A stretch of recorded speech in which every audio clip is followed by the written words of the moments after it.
Just look at this beauty.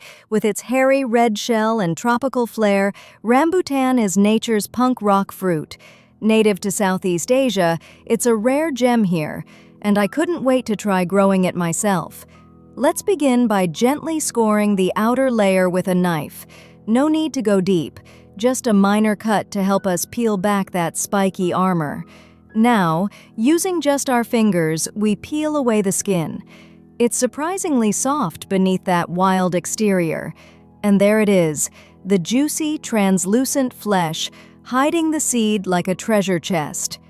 Here's the seed, oval, smooth, and ready for its next adventure. We wrap it gently in tissue paper. This will be its cozy little bed for germination. A light sprinkle of water, just enough to moisten the tissue. Think of it as a tropical rain shower for our seed. Now, into a Ziploc bag it goes. Seal it up and tuck it away in a dark corner for 10 days. Patience is key. This is where the magic brews. 10 days later, we open the bag and voila! A tiny white root peeks out. It's alive! Our rambutan seed has germinated. This moment never gets old. Time to plant. We take a pot with rich soil, make a 1-inch hole, and nestle the seed inside. Press the soil gently.